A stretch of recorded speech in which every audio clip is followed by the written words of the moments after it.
time for Voice of Indie. Your hosts today are Beem Weeks, author, producer, and marketing monster for independent multimedia publisher Fresh Ink Group, and Stephen Gies, author, producer, composer, and publisher for Fresh Ink Group. Good evening, everybody, and welcome to another episode of the Voice of Indie podcast. This is episode 69, getting closer to number 70, which is closer to number 100, which will be a big festival of celebration. I am your host, Beem Weeks, and with me here is Mr. Stephen Gies. How you doing today, Stephen? I'm doing great. It's a nice sunny evening here. It's Wednesday evening. Tomorrow's Thanksgiving in the United States, so for those of you who are spending the evening before your holiday with us, we appreciate you taking the time. Or if you're listening to us later in the archives, we appreciate that too. Happy Thanksgiving, everybody. Yeah, happy Thanksgiving, everybody. Now, here's a little note. We're actually not live tonight. This is a brand new episode with a first-time guest, so keep listening. But we are pre-recording this because of the holiday, and we'll be gone the night that this is airing, so keep listening. We will be monitoring Twitter, so just don't call in. The phone lines, nobody here to answer them. So, Whoopi likes her bacon crispy. The print books are out there pre-ordering right now, and pre-order sales are quite brisk. I saw some numbers last night that made me fall off the couch. I got up, looked at the numbers again, fell off again. It's doing great, especially it's a large-size book, and the hardcover is case laminate. It's an 8.5 by 8.5 book, full color inside and everything. And he's selling ebooks like crazy. He's selling soft covers, and I saw some very nice numbers for hardcover books. Now, a lot of people aren't that interested in publishing in hardcover. Like, for example, if you're publishing a novel, you're probably not going to sell a lot of hardcovers because they're more expensive, but they're a nice prestigious thing to have. They look good on the table during a book signing. Of course, if you got special people you want to give a copy to, you want to give your best possible one. But everybody, if you're not publishing in hardcover, think about it. If the kind of book you've got seems like it could have some appeal to the hardcover audience out there, you might want to give it a try. But anyway, that's Whoopi Likes Her Bacon Crispy. Get out there and order your copy now. Yeah. All right, Girl Wears Those Shoes by Jenny Wong. Pre-sale ebooks are everywhere now, and hard and soft covers are showing up at retailers like Amazon today. So get over to our Fresh Ink Group YouTube channel and check out the video on that one. Girl Wears Those Shoes. If you miss a show, find us in the archive in the Fresh Ink Group channel on YouTube, on Spotify, or under the podcast tab at freshinkgroup.com, beemweeks.com, and stephengies.com. On YouTube, be sure to like and subscribe. Now, what Beem just said about Girl Wears Those Shoes, ditto for Joshua Stutzman's From Chaos with Love. It's a collection of 220 poems, and boy, these are cool, excellent poems. It is also in pre-sale now. You can order your ebooks, and the print copies, both hardcover and softcover, are populating at various retailers. I believe yesterday is when it showed up at Amazon. So get out there and get your copy of that. Now, while we're recording, we're seeing them popping up. By the time you're listening to this, they should be everywhere, unless, of course, you're listening to this show in the archives, in which case, what are you waiting for? Get out there and order your copy now. And by the way, we have a cool video for this, too. So get over to that Fresh Ink Group channel on YouTube and watch the video for Joshua Stutzman's From Chaos with Love. Yeah, and Patricia A. Guthrie's Legacy of Danger is stirring up some buzz. It's now in full release everywhere in time for the holidays. This also has a video, Fresh Ink Group on YouTube. And grab few copies. They make great gifts. Stay on top of these podcasts and all things Fresh Ink Group with our weekly digital newsletter, new releases, videos, stories, excerpts, interviews, and more. Sign up now on the homepage of freshinkgroup.com and be the one who knows what's what. The book, There Must Be Something in the Water, is in progress right now. We started the publication, I believe it was yesterday.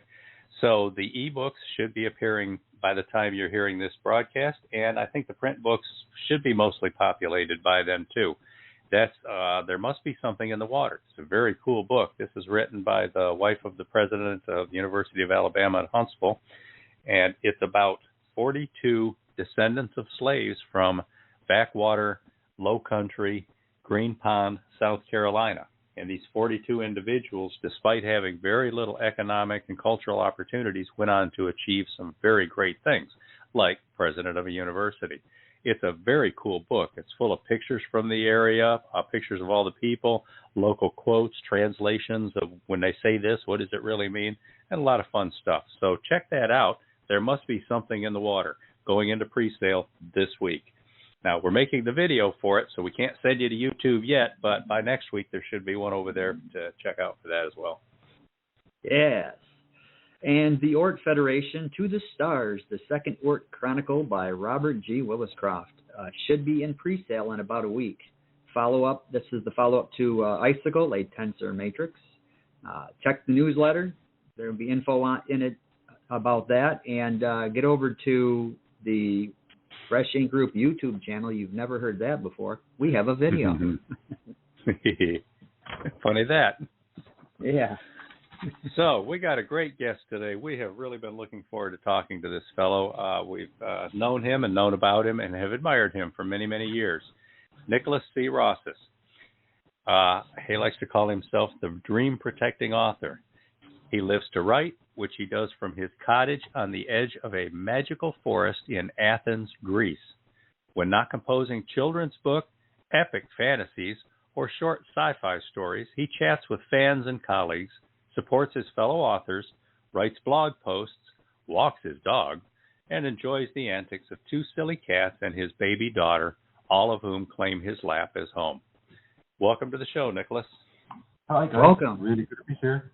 And I'm thankful in the spirit of the holidays. Thankful to be here. Thanks very much for the invitation. Yeah. Yeah, we were looking forward to this one, Nicholas. We've been meaning to get you on since we started this show. I had interviewed you on the old show at the old book club, and just always a good, entertaining interview you are. Oh, thank you very much, guys. So you're in Athens now. Is that where you're from? Is this where you grew up or nearby? I am in Athens, and it is where I grew up, born and bred, but I also lived many years in Edinburgh, Scotland. So that probably is responsible for the weird accent that you hear here, which is an amalgam of many different things. Although I can probably do a better Scottish accent, if I put my mind to it. But I'm not going to even try that, because I think any Scots out there kick my butt. It's going to be right to do so. So what was it like growing up there? What was your childhood like? It was very weird because my parents did like the outdoors, I suppose, and we lived in a place that, like, literally in the middle of the forest. There was pretty much no one and nothing around us. People joke that we lived near the wolves, and not literally, but figuratively for sure. We had a lot of foxes, for example. But the interesting thing about it is Greece is steeped in history. So anywhere you look, you're going to find something historical about it. And that gives birth to a lot of stories. Like I always say, there is a story behind everything. I mean, you lift a rock in Greece, and there's going to be a story about that rock and about what you find underneath that. And you can probably write a book about that. So it's that kind of place. I mean, we are near Ekali, that's northern suburbs of Greece, and I recently found out that Ekali is actually, you have a story behind that.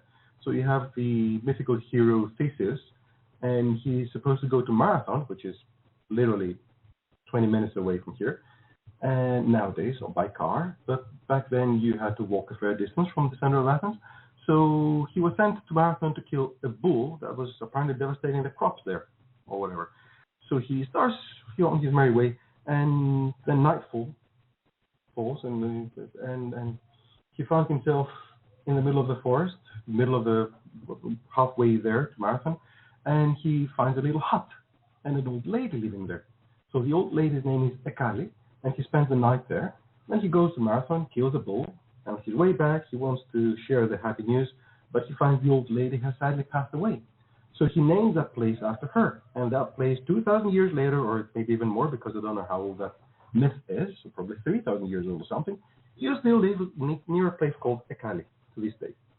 So like I said, everything has a story here. Yeah, what a great story. Everything there, too, seems to be a beautiful view. I always think of Greece as like the land of the screensavers, because any direction you point a camera and click, you're going to have a spectacular shot. So what's it like where you're living now? What kind of view do you have, and what's your place look like? They say that you were never further away than a couple of hours from the sea in Greece, and that's certainly the truth. I mean, we live up in the mountains, but we are like 20 minutes away from the sea. So it depends on where you point that camera. We have a lovely lake nearby, which is beautiful. It has herons and stuff. It's just awesome. We have, the forest. We have deer. I mean, the other day I took a bunch of pictures. My daughter is not so much of a baby nowadays. She's 6. She was feeding deer, and that was really beautiful to watch. And 20 minutes away, you have the tomb of the Marathon battle, which was between the ancient Athenians and the Persians during the first invasion of Persia. That was like 500 BC, I think, roundabouts. And they gathered all the dead from that big battle, and they buried them there, and they have this mound, which is absolutely beautiful, and you can visit. And it's just another spectacular sight. Again, like I said, everywhere you look, it's ridiculous. There was a fire. Actually, we had problems with wildfires ever since I remember. Yeah. Living in the forest, you have that. And of course, I suppose climate change doesn't help with that. So we had a wildfire this year. So there is a bit of that near us. But the funny thing about it is a friend of mine was helping out. He was a volunteer. He was helping out the fire department. And as he was running through the wood, he stepped into something, and he sort of fell down. And he looked down, and he realized that there was something shining in the hole in the ground. So he marked the place, and after the fire, he went back with some people from the archaeology department, and they realized he had just found a grave with some offerings inside and gold stuff. That's wow. Like I said, it's ridiculous. It's you throw a stone and you find something. Well, Greece is such an ancient country, an ancient region, and man, the history there is, like you just said, you can be running along and stumble upon a story, stumble upon history. I find that fascinating. It really is. It really is. Or a story hits you on the head, depending on. We joke that if you're building a house, the last thing you want to find as you're digging for the foundations is any antiquities, because then you have to wait for the archaeology department to show up, and that could take decades. So basically, you can't build anything there. So we pray that we don't find any antiquities. Yeah. So what kind of dog do you have? She's a bit of a mongrel. She's a rescue. All our dogs have been rescues ever since I can remember. I think throughout my life, I've probably met some 40 dogs. So this one is the newest addition to the family. She's called Easy, which I always call her the great misnomer, because she's anything but. She's very energetic, very happy-go-lucky, and she loves to jump on you, which is great until you realize that she's the right sort of height to, how do I put this gently, to make sure that you don't have any children. Is that a good way of putting it? And every time you show up through the door, you have to literally run for cover. It's like a self-guided missile coming at you. Are the cats rescues too? Yeah, absolutely. The cat was actually, the 2 cats we had before, they were rescues. One of them followed us when we moved to this place from, quite nearby, when we came back from Edinburgh. The other one was left behind by some neighbors, and we took care of her, not him. But they both passed away, sadly, a couple of years ago. So now we have a new cat, a black cat, who's his name is Boo, because he literally hides in the shadows, and you don't see him because he's all black, of course. And then suddenly he opens his eyes, and he's like, Boo, and you're like, what happened there? So that's Boo for you. And he's a darling. He's absolutely adorable, actually. He's the fluffiest thing I've ever seen, just silky hair, beautiful. And she's a rescue too. During the wildfires, we got a bit scared, so we were not here. We were in another place in Evia, an island outside of Athens at the time, holidaying. And Alexa turned to me and said, if Boo, he was still living in the street back then, and she said, if Boo makes it and nothing bad happens, we're going to adopt him. And I was like, yeah, sure, that works for me. So he's now officially adopted by us, and I think he's happy. All right. So you lived in you're living in this amazing place, Greece. What took you to Scotland? Studies mostly. I mean, I met with my wife, Alexa, when we were both kids, I suppose, and we went to study together abroad. And we wanted to go to the UK, mainly because of the language. I was very familiar with the language. She was not so much, because she had gone to a French school, so her first language is French, as it happens. As I always say, I do a joke, she's culturally French, or at least half French, half Greek, and half English, so Scottish. So, again, not very good at math, but works out somehow. So we sent our resumes, but we sent our file to a bunch of universities in the UK, and we were accepted in Cardiff and Edinburgh. So we decided to go to Edinburgh, and it was beautiful. It was amazing. Those are really formative years for both of us, and I think we both miss it so much. Try to go back as much as we can. It's an absolutely beautiful place, beautiful people. Yeah. And we had a lovely time there. And also steeped in history. Pardon? Also steeped in history, too. Edinburgh, there's so many things there. Historical importance, the buildings, the churches. Ghosts. Ghosts, okay. Yeah, don't forget the ghosts. You have all the ghost tours. But also, literally, this is the funniest story ever there. I started my company, it's the media there, and that was back in 95. So now I'm showing my age. Yeah, okay. So that was back in 95. And a bunch of years later, I sold it. The first company actually was Electra Act.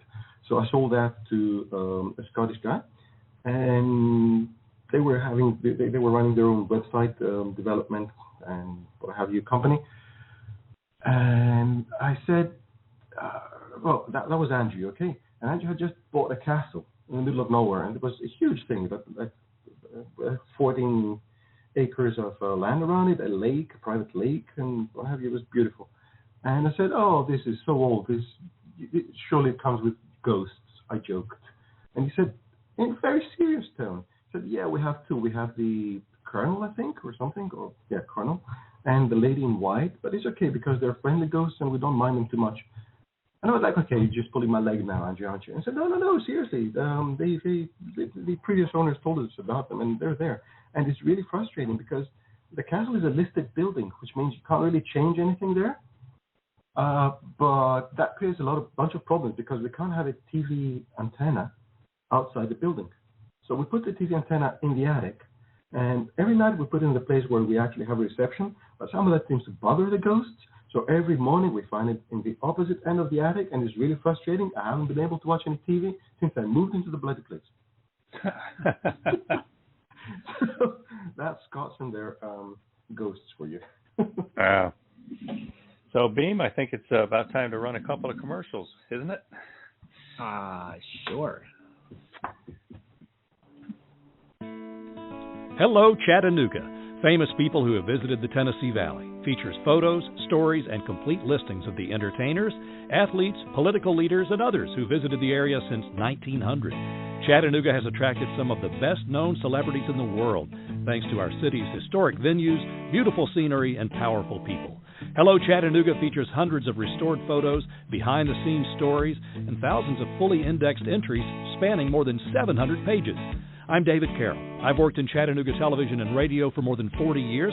I also write a weekly newspaper column and have written 2 other books, Chattanooga Radio and Television, a photo history of Chattanooga media, and Volunteer Bama Dog, a TV guy's love letter to the South, a collection of my most popular stories. Hello, Chattanooga is proudly published by Fresh Ink Group in a keepsake jacketed hardcover edition with full-color interior printing, softcover with black and white photos, and all-color ebook formats worldwide. Take a trip back in time, enjoy great memories, and maybe even settle an argument as you learn the dates and places that your favorite star, athlete, or president visited the Chattanooga area.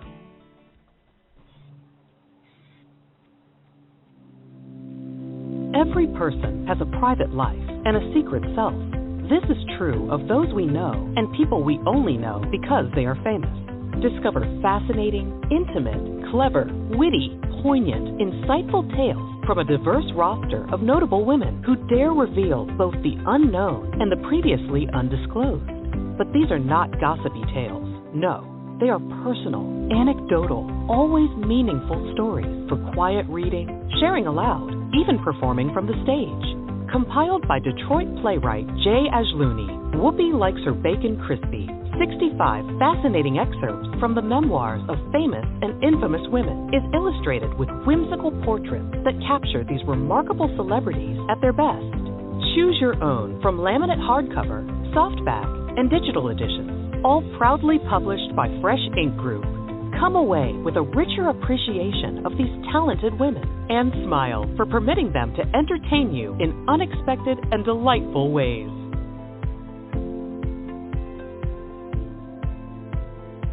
All right.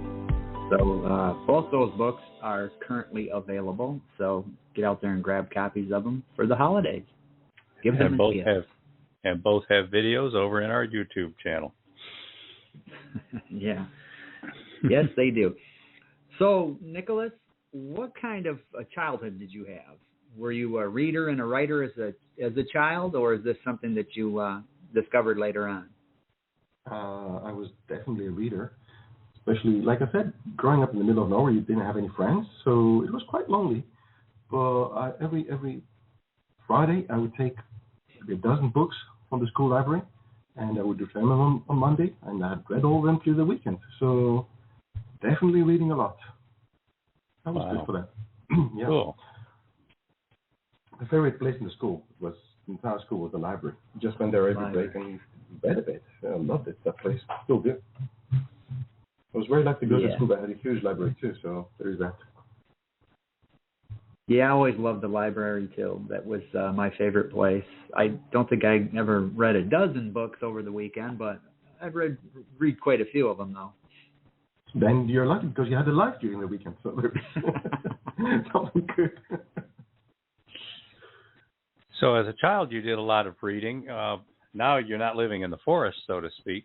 What other kinds of hobbies or pastimes do you have? How do you fill your time besides hanging out with the dog, the cat, your daughter?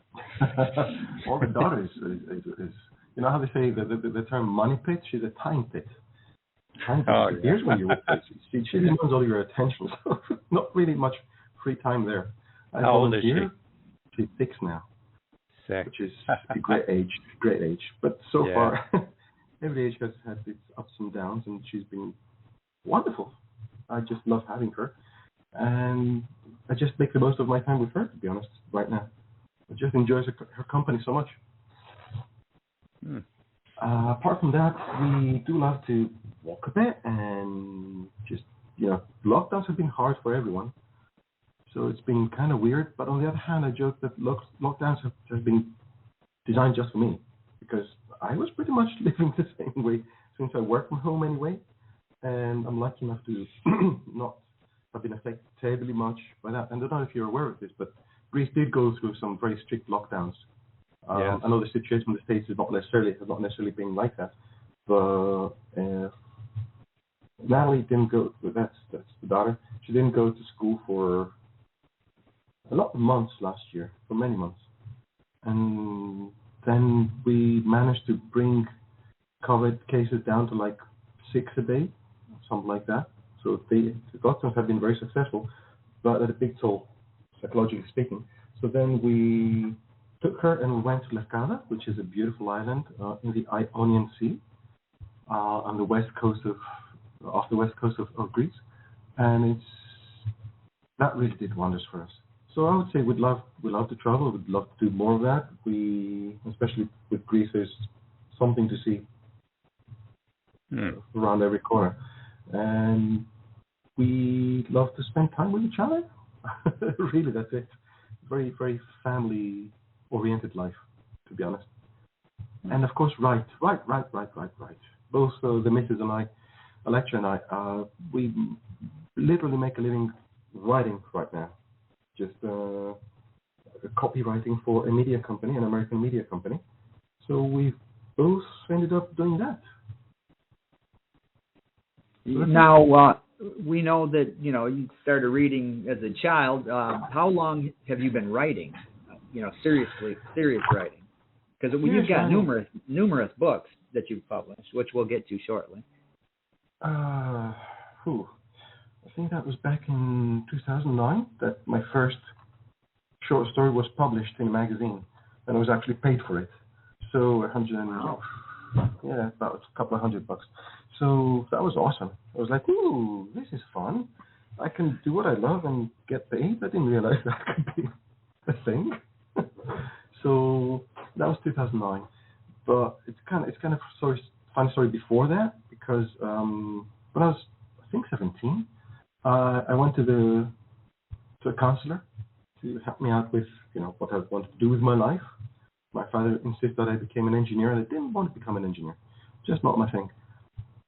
So I ended up studying engineering and then getting a PhD in architecture, of all things, just to pay my dad, essentially. But I ended up doing web design and web marketing and social media and all that thing, and then switched to writing.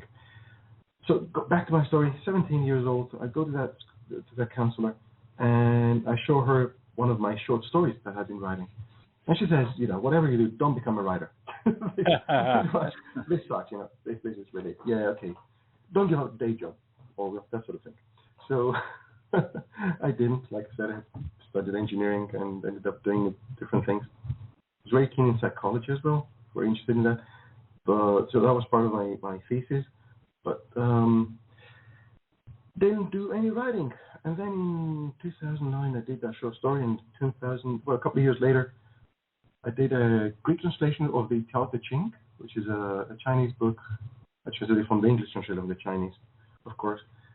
Multiple translations, actually. It's the foundation of Taoism, and I found it fascinating. I absolutely love its philosophy.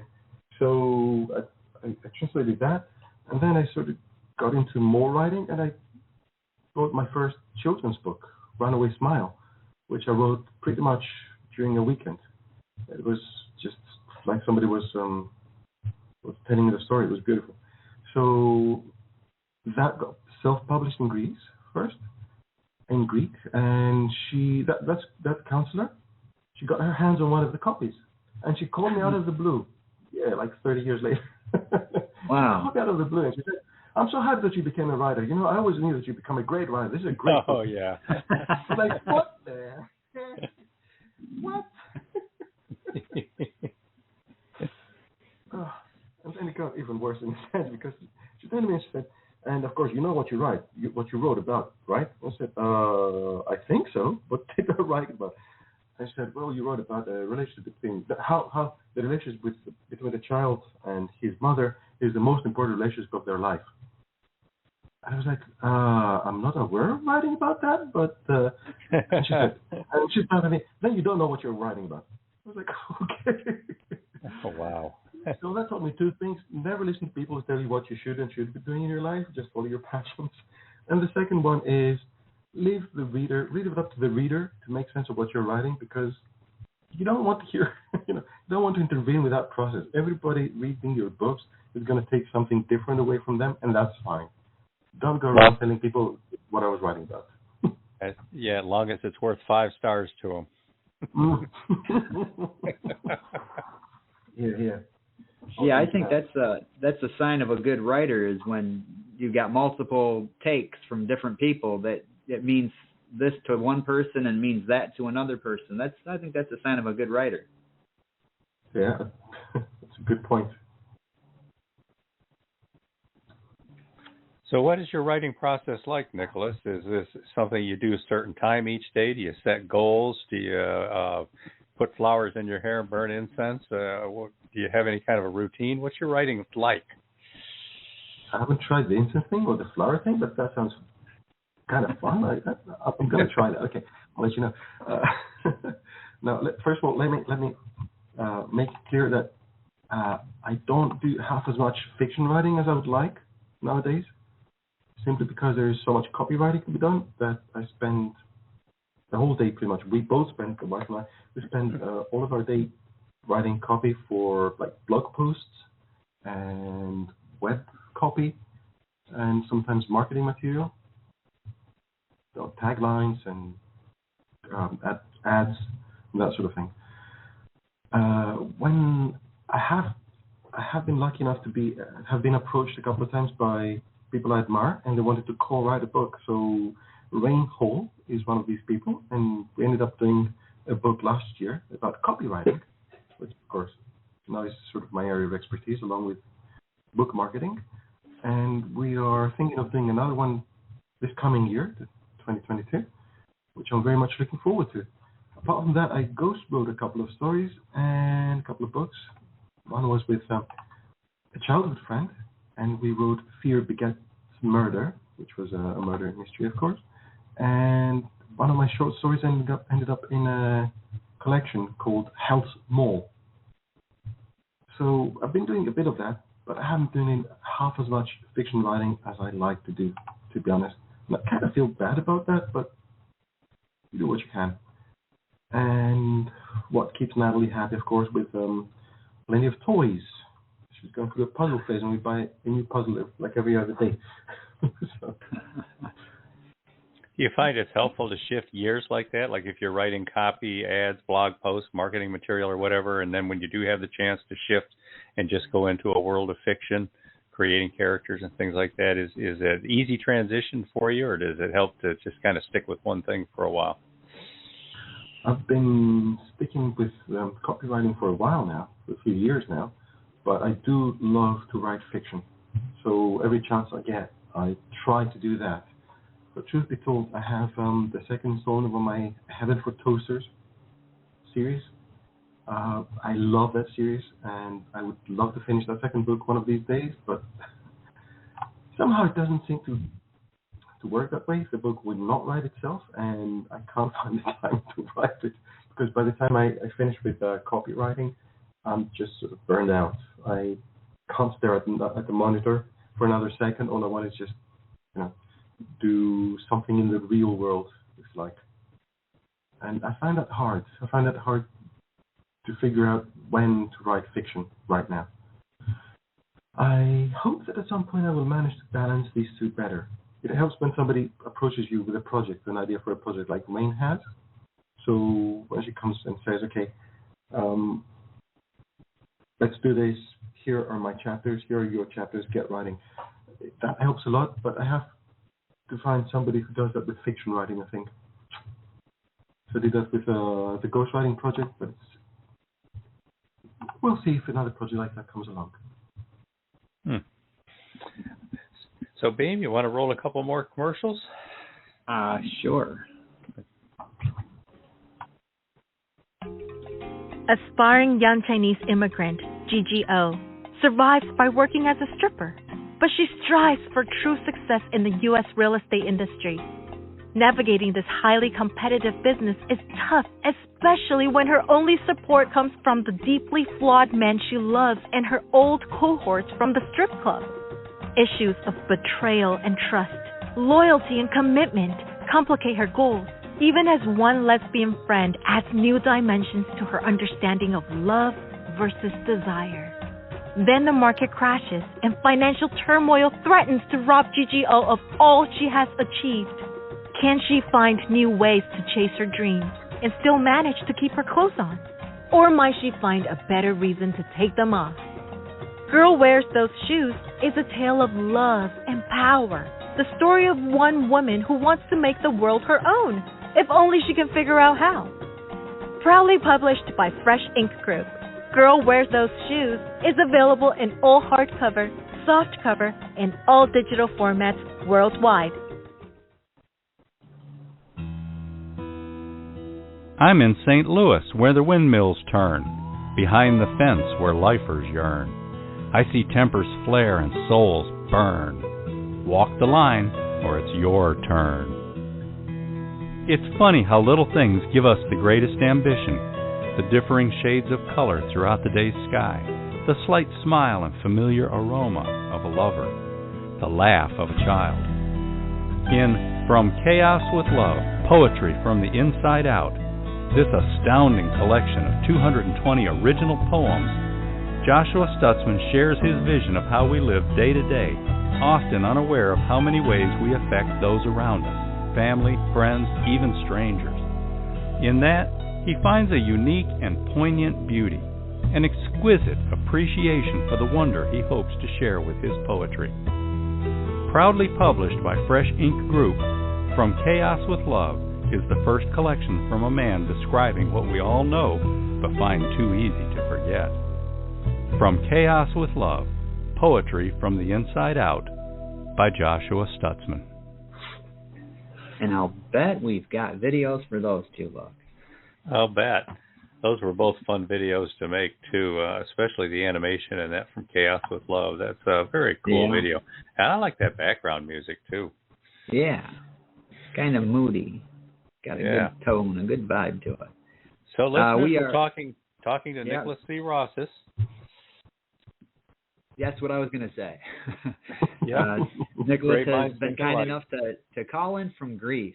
So this is another international episode.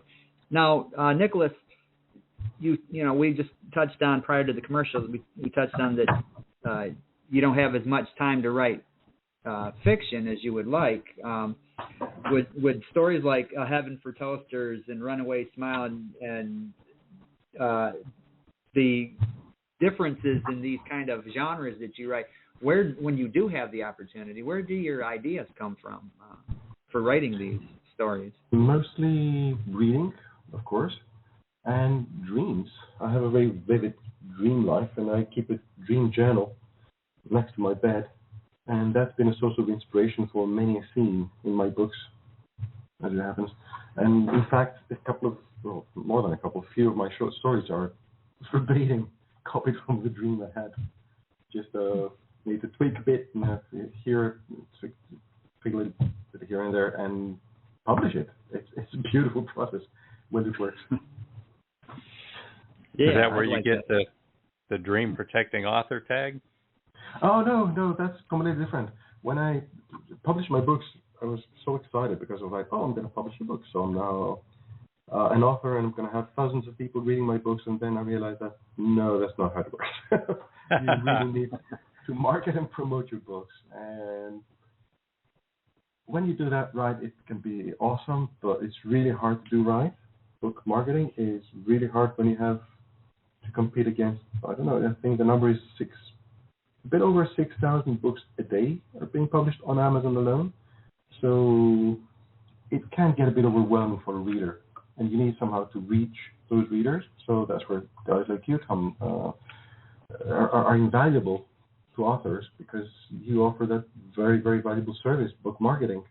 And I realized that we are authors, we have dreams of people reading our books and reaching out to an audience, but then these dreams get crushed by the harsh reality that it's really hard to reach that audience. It's really hard to put your books in the hands of readers. And that's where book marketing comes in. And a lot of my blog deals with book marketing. So I'm trying to protect the dreams of these authors by exposing any scammers effectively out there. So people who say that we're going to promote your book, but they don't really do anything, they just take your money. And we all hate that. And sharing tips and ideas and whatever I found out about book marketing, I put it on my blog. The other half is about helping writers become better writers. So I share a lot of things that I find fascinating, like historical tidbits and anecdotes. So, why do we find that spelling ye, for example, on pubs? What is that? Was ye actually used as the at some point in history? So, or I shared a story the other day about Stone Age clothes, and a lot of fantasy writers have people living in situations where they don't have access to modern technology. So what would people wear? Would they wear wool, linen? And it turns out that, at least in the Stone Age, people used something completely different. They would take the bark from a tree and press it into fibers. So there is that, and a story about that. Or I shared a story about the Cossack sorceress. It turns out there was a bunch of Cossack sorcerers in the Black Sea who were in the Ukraine, actually, who had formed the Magical Warrior Society of Ukraine. What do you know? We've heard of ninjas and Shaolin, but never about that. So it's all things of interest to readers and writers, especially published authors who are trying to promote their books or who are looking for inspiration for their ideas. Yeah. So as you get, go ahead. I was just going to say, exposing the scammers. Any author, we all get those. They're sending us DMs on Twitter or Instagram, or sending us emails. Hey, I can promote your book to 150,000 of our followers. Then you go over there and they've got like 23 followers. Okay, well, where are these 150,000 followers coming from? But they just want $85 for it, Oof. Yeah. I had run at some point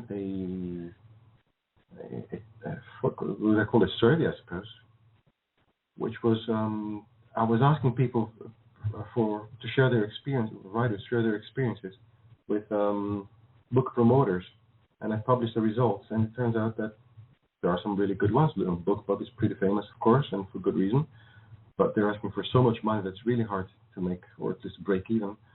And there were some others that they were asking for way too much money for just very few sales.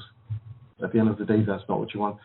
Nowadays, I advertise mostly on Amazon itself and Facebook. Usually go with one or the other. And I promote my free days on some other channels, but these change quite frequently. So it's really hard, and it's like building on quicksand. You get one really good book promoter for a while, and then something happens, and they either fail to deliver after a while, or they just vanish, and they're not even available anymore. I don't know what happens there. It seems to be that things change every 6 months in our area and in our line of work, and I guess that's something we need to get used to. Yeah, every time one of those book promoters vanishes, there's a van that says Simon & Schuster on it, spotted in the area. You got to watch out. Yeah, maybe. I don't know. I honestly don't know what happened. So, Nicholas, do you use beta readers, editors? Are you an outliner? How do you get your material from your ideas onto finished form, ready to show the world? I'm not much of an outliner. I white by the seat of my pants. That's the expression, right? I write down a first draft as best as I can, and usually try to make it as good as possible. Then I run it by the beta readers. I have a couple of great beta readers, and I found out that beta readers are probably one of the most underappreciated part of the writing process. I just love beta readers, and I'm very thankful to them. And they come back with their comments and their feedback, so I incorporate that into the story, or I ignore it depending on the situation. And then I end up with something that I like to call draft zero. So draft zero then goes to my editor, and I incorporate her feedback into the story, and then it's time for proofreading. So there are many steps involved until you end up with a polished book. But I found that if you don't go through all these steps, then there's no way that you can create a book that is better than a traditionally published one. Because I think with indie publishers and indie authors, what we need to do is outcompete traditional publishers. We don't need to write a book that's as good as a traditionally published book. We need to do something that's even better. Otherwise, if you see a typo in a traditionally published book, you're going to go, okay, it's a typo. But if you see the same typo in an indie book, people are going to go like, well, some people are going to go like, of course, indie authors, what did you expect? It's just indie authors. And I hate that. I loathe that. I hate that with a passion. So my aim is to write as good as book as possible and to have as few typos as possible in there. Yeah, writing copy is really good for that, because you learn to use tools like Grammarly, for example. So the draft zero is Grammarly proofed anyway. So that's step 2. I forgot to mention that. Yeah, just putting your best work out there, because that, it doesn't just, as you kind of mentioned here, it doesn't just represent the author, it represents the indie industry. Exactly. I've heard that where, indie books, they're not well edited or well written or whatever, and well, they're missing that because they're reading the wrong indie writers then, because there are some fantastic indie writers out there. Oh, absolutely. Beem, you're one of them. I know that for sure because I read your books. Well, thank you. I appreciate that. We got to get you on again next week. So, Nicholas, have you had some interactions with fans? Have you met some fans? Have you done any public appearances or anything, or do you get some fan mail or reviews that you like in particular? What are the fans saying about you? I did get a lot of fans, and it's the best thing in the world. I just love those people, and most of them come to my blog, so I interact with them daily on the blog. You have to keep in mind that my children's books have been have been published in Greek, actually. I have 3 books that have only been published in Greek by a Greek publisher. So I'm actually a hybrid author. I do have books traditionally published. The publisher arranges for things like school presentations, I suppose. Or you go to school and you talk about your book, and it's great. Or you can go to a bookstore, and it's great. And you get to meet a lot of the fans that way. But I wouldn't say that I have fans in a literal sense. I mean, they're not fanatics, but it's nice to see the things, some of the same faces every now and then. And I do know that some people love my books, and I love the fact that these people can be from all around the world. They don't have to be in Greece or in the States or Australia or what have you. And it's a wonderful feeling. I mean, I'm so grateful for the internet, for the world we live in, because right now I'm talking to you guys, and you've read my books, and you visited my blog, and I have a connection with you guys, and it's the best thing in the world, Being able to reach other people and make these connections, I just love this. Cool. Well, we're going to run our last set of commercials here, and then when we come back, we'll talk to Nicholas C. Rossis about his books, of which he has a few.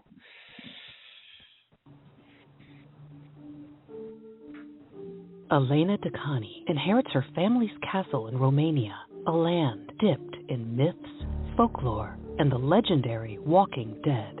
The local proverb serves as a warning. Do not speak badly of the devil, because you cannot know to whom you will belong. When she's attacked by an international assassin, only her deceased husband and her ex-boyfriend's live presence can protect her on her journey to the mountainous region of Transylvania. But that's not the only problem troubling Elena. Who is that boy invading her dreams? And what really happened to a priceless gem-crusted silver cross buried by an earthquake in the 15th century? Who's stalking Elena? Who wants her dead, and why? Legacy of Danger by Patricia A. Guthrie is a paranormal romantic thriller with a deep mystery and plenty of suspense. It'll haunt you in jacketed hardcover, softcover, and all ebook formats worldwide. Legacy of Danger by Patricia A. Guthrie is proudly published by Fresh Ink Group.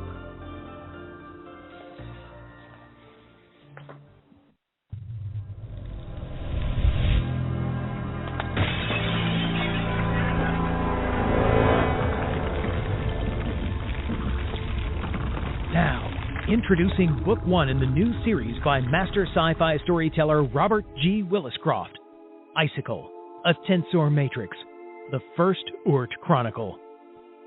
Dying of prostate cancer, wealthy entrepreneur Braxton Thorpe is frozen in hopes of someday being revived and cured. That's when he discovers a threat to the entire solar system. But he has a problem. He's dead. He awakens to find himself uploaded into an electronic matrix.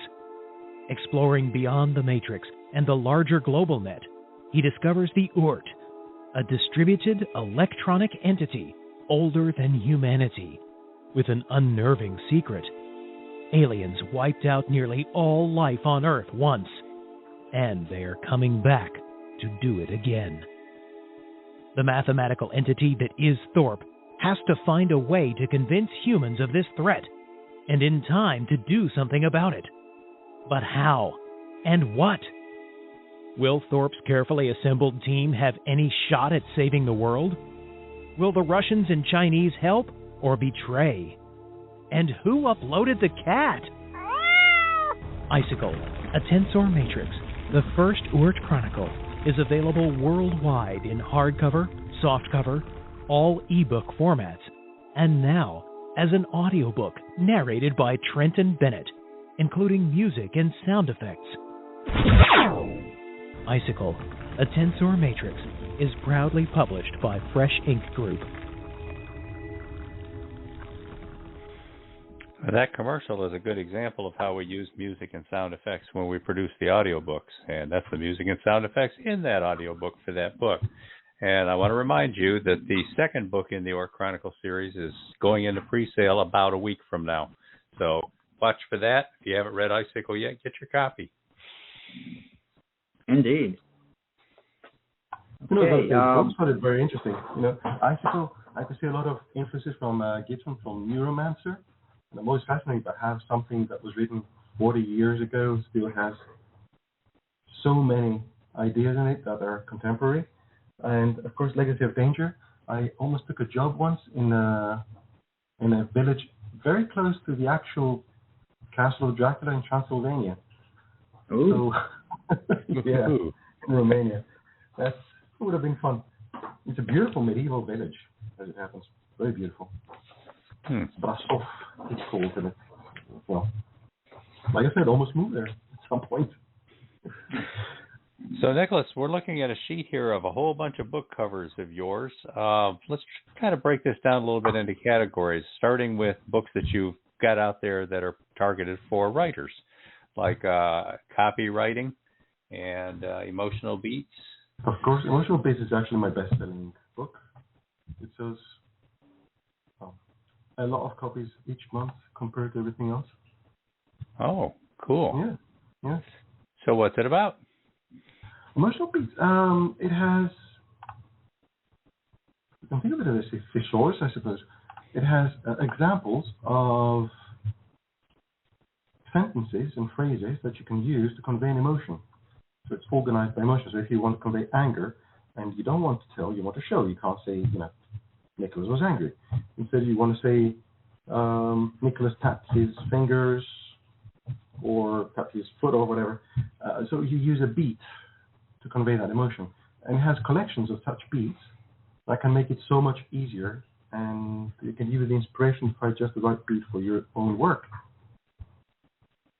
Hence the title, How to Convert Beat, how to convert your writing into palpable feelings. Wow, what an interesting concept.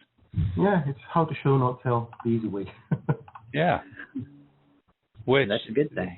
That concept has always seemed kind of obvious and easy to me, but I'm always amazed at how people don't quite grasp that sometimes. People who've done a lot of writing, too, and you got to kind of talk to them, and then that light goes on, and, oh, I get it now. Don't say you look nervous. Show him picking at an invisible thread on his pants and looking about the room. Yeah. Convey it. Show the emotional beat of it.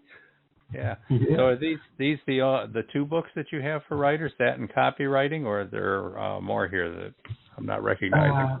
I think copywriting. I always meant to do a successor to Emotional Beats, but I never got around to that.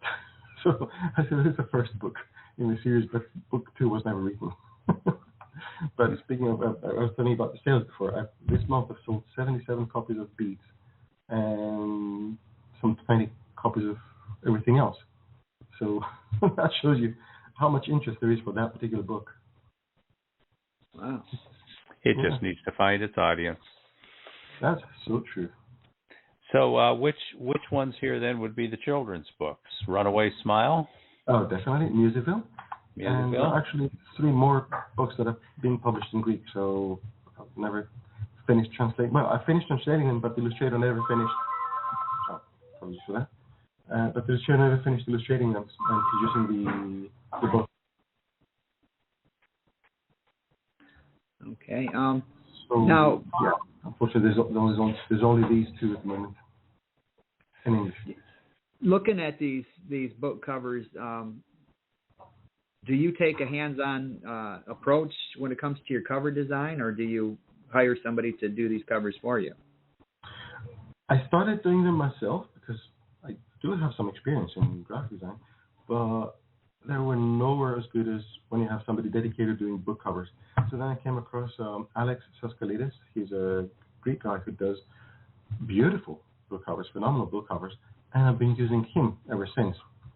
So Alex has become a bit of a friend, and he has been illustrating all of my books since.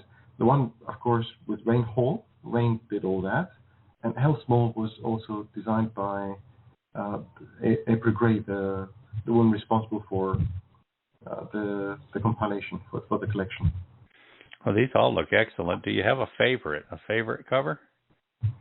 Ooh. That's a tough one. Ooh, you love all your children the same. Oh yeah, I do love the Perseus series that has the scales with the book on one hand and the dagger on the other. The book on one scale, the dagger on the other. And I love the concept that was used there. Like you have the same symbol throughout the series. So I do love that one. Now we see you have some box sets here too that are available on Amazon. Exciting Destinies. What is that? My collection of short books, short stories. Everything that every short story that I've written. About 30-something short stories. Wow, that's a good collection. And then Perseus, that's a box set as well? That's a box set as well. That has the complete series, 5 books. And then there's a bundle that has everything I've written, like Perseus and the short stories in one, all in one. And the idea behind this is it's very hard to market a book because the profit margins are so low. So you have a book that probably sells for $2.99. And you have to spend, I don't know, at least $1 or $2 for sometimes $1 per click on your ad, which means that basically everyone who clicks on your ad would have to buy the book. Yeah, that's Amazon advertising that you're doing? That's Amazon advertising I'm talking about, yeah. The cost per click is usually around 50 cents and can go up to $1 and even more depending on the keywords you use. So if you use a keyword that's very popular like science fiction or fantasy, then you have to bid really high. So in order to be competitive and to make profit out of it, you have to have a title that's more expensive. But I always felt bad about charging more than $2.99 for my books. So even for Emotional Beats, it's $2.99. So what I did instead was offer added value in order to increase the price. So if I have one book, a short story collection that sells for $1.99, I sell the bundle that has all of them for I think $4.99. Yeah, $4.99. And I sell if the books sell $2.99 each, and the bundle says for $4.99, then I sell everything for $9.99. So that allows me to both increase the profit margin and at the same time offer value to the reader. So that's how the bundles came to be. Yeah. So then, except for the 3 that are traditionally published and in Greek, everything else, all of your books are self-published? Yes. All the other books are self-published. Easter Media, my company, has done publishing for other authors as well at times. So you won't find them, you won't find them under my name, but I have published some things under Easter Media, basically to help indie authors, to make it easier for indie authors to go through the publishing process. Yeah, most need some kind of help. Maybe they're great at this, but not so much at covers or whatever. But having those resources is terrific. Do you want to throw out a couple of names of other people that you've published? Give them a boost? Yeah, sure. One is a Greek doctor, medicine, who published what I think is the definitive book on HPV, which is the papillovirus. That's the name. Mm-hmm. So papillovirus, yeah. Thank you. So that's non-fiction, as you can imagine, and answers pretty much. It's a huge FAQ that answers pretty much any questions you might have on the subject. And it's interesting because it has been receiving a lot of 1-star reviews for the simple reason that it promotes the vaccine against HPV. So you find yourself stepping into these landmines. You don't even realize it. It's interesting. People would give it 1 star just because they disagree? Huh. Yeah. That's too bad, because, I mean, you can disagree with something and respect the fact that it's a well-presented argument and good information. Exactly. Well, so, yeah. In an ideal world. Nicholas, you've probably noticed that we're starting to emphasize book trailers a lot in what we're doing at Fresh Ink Group. How do you feel about book trailers? Do you think it's something people should be looking at, or maybe not as effective as they would hope? I think they're increasingly effective. I think back when I started doing it, when I started publishing my books, that was 2014. I don't think they were that effective back then, but now I think they're indispensable. I can't imagine having a book without having a book trailer. It's just part of the book's online identity. Yeah, I agree with that. Yeah, so do I. You see it now as, even just 5 years ago, it wasn't as widespread as what it is now. It's like somebody's got a new book out and you go and look for the trailer. Yeah, and audiobooks are another rapidly expanding market. And it was very interesting to hear that you do audiobooks as well. Yes, we do. Yeah, those are fun. The audiobooks are fun to put together. That's probably the most fun that I have doing some of the behind-the-scenes stuff that we do with other authors. It's doing the audiobooks. Right. Well, at some point I'd love to hear more about that. I still have to audiobook my books. So are there any differences in trying to do your marketing from Greece as opposed to, like if you were in Europe or the U.S.? How do you compensate for having different access to the media? That's a good question. I think everything is online nowadays, mostly. So the one thing that I can't do is go to the local library, which I could do in the States, or go to the local bookstore, which again I could do an event at a bookstore. But apart from that, everything else is pretty much the same, wherever you live in the world. And that's the beauty of the internet. Oh, I suppose the other thing you can't really do is go to any Comic-Con-like events and present your books. And I'm aware that there are many such events taking place that I don't have access to for simply geographical reasons. But I suppose that even if you live in the States, you would have to spend a lot of money moving to whatever, going to the place where the event took place. Yeah. So I don't think they're that accessible anyway. I think that most of us, especially indie writers, we don't have that big a marketing budget anyway to begin with. We're very constrained by that. So I think the internet is the best way forward for us. Yeah, I agree.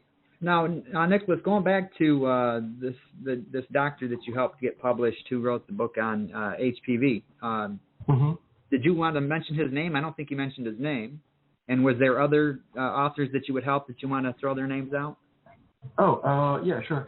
The other author that I've helped is a 14-year-old girl in the UK, and she wrote Hands, which is a beautiful book. When I first read it, I was like, okay, this can't be the case. Surely it can't be a 14-year-old girl that wrote this. It's a beautiful story, beautifully narrated, and it was just awesome. We did have some editing. I did have some editing comments, of course, some back and forth. But I was not amazed to see that. As for the HPV doctor, his name is Alexander Mortakis. And his book is called Good News About Women and HPV. Okay. I literally think it's the definitive book for anyone struggling with any of these issues or is worried about HPV.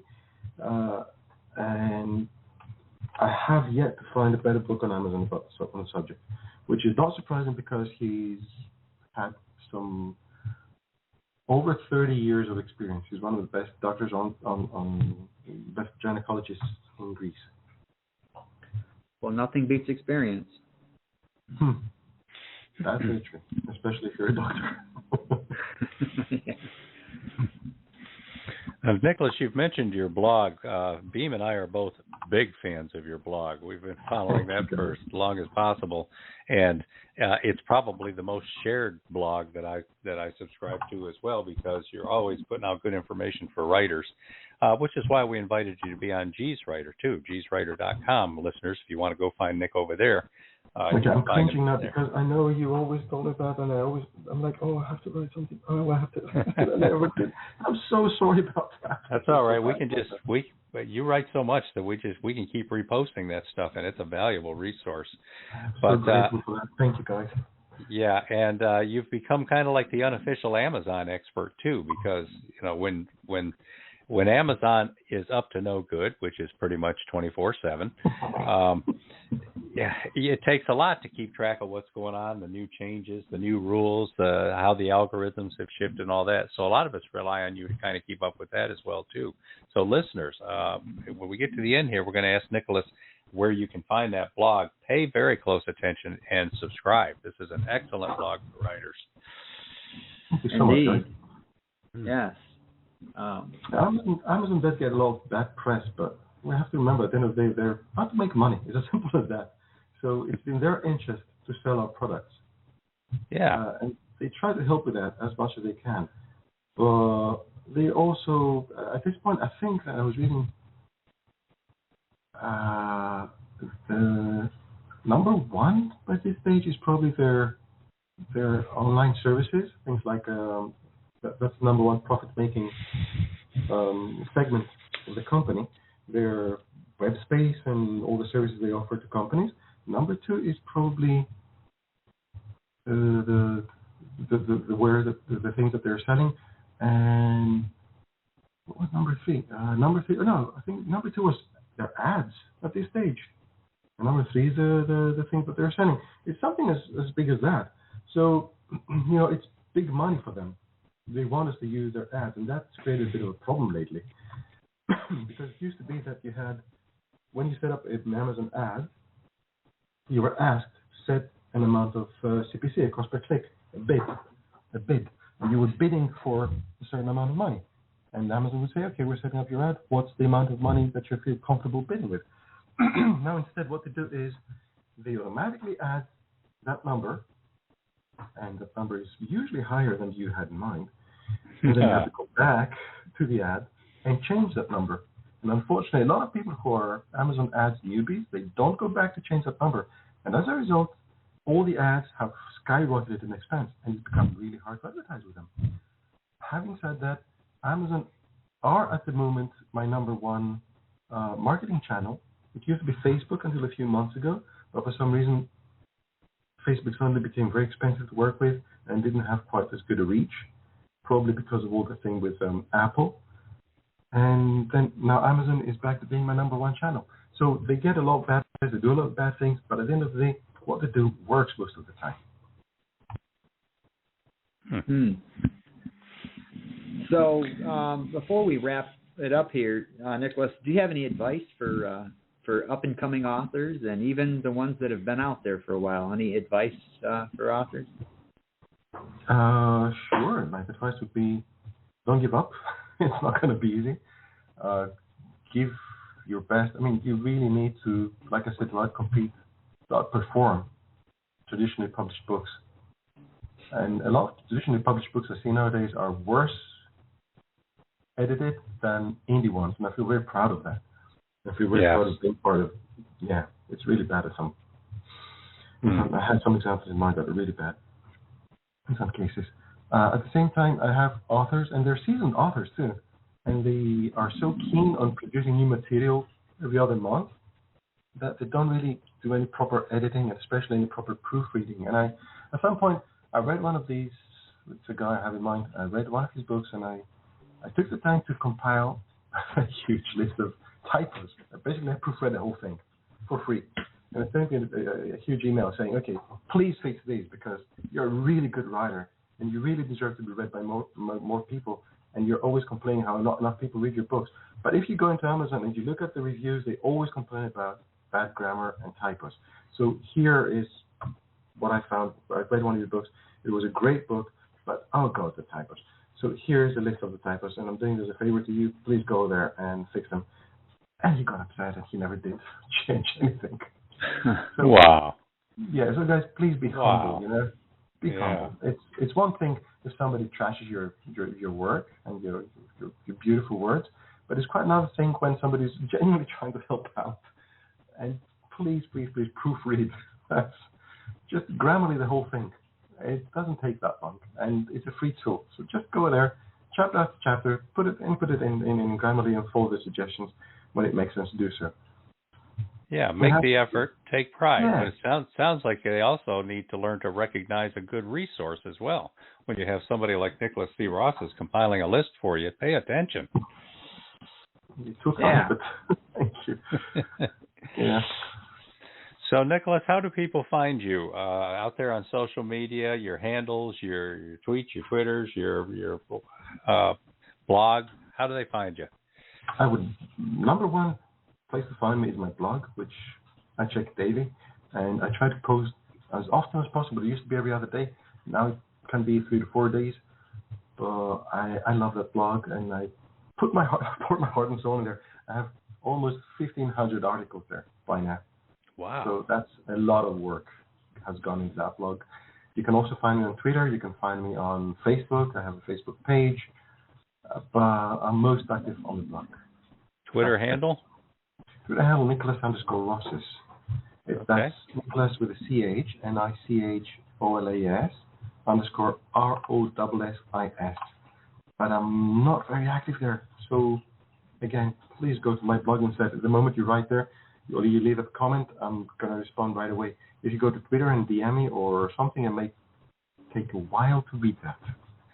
Right. So now, on Facebook is also Nicholas Rossis, is how they would search for you? Yes. If you search for Nicholas, again, CH, and Rossis, ROSSIS, you're going to find me there. The page is Nicholas C. Rossis. There's a C in there as well. Okay, great. And you can find me in a group, Nicholas Rossis. You can find me, like I said, various places. I'm on LinkedIn, I'm on Instagram, Goodreads, Discus, Pinterest. Even on YouTube, I have a channel. But I never publish anything there. I'm most active on the blog. Mm-hmm. And listeners, as always, with all of our guests, if you want to get a hold of them and haven't found a better way, we have a contact form at freshinkgroup.com. Send a note there, and we'll make sure that the author gets your message. Oh, thanks for that. Awesome.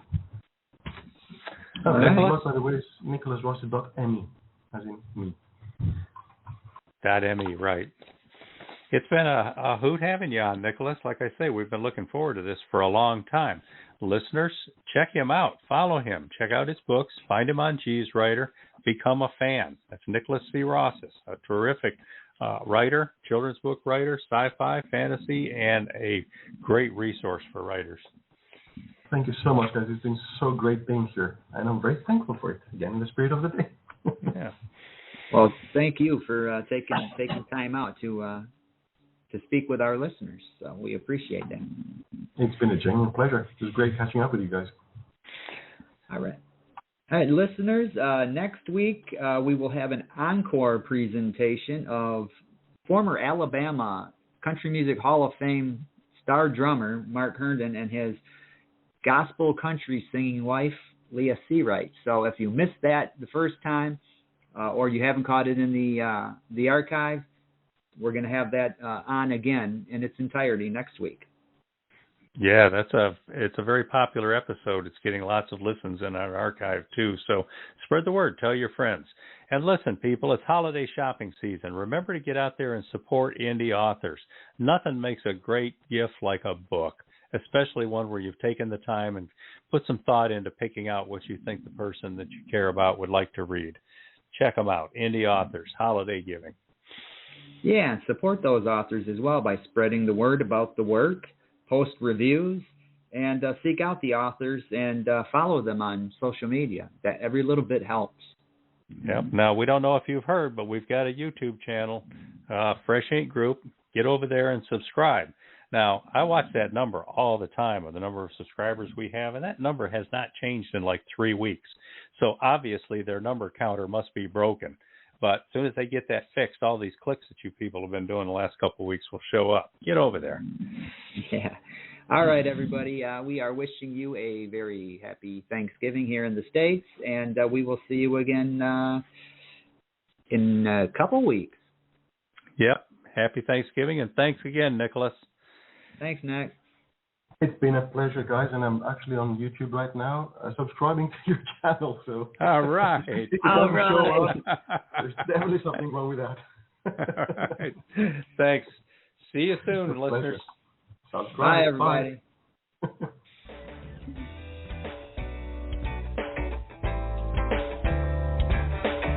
You've been a part of Voice of Indie, a production of Fresh Ink Group.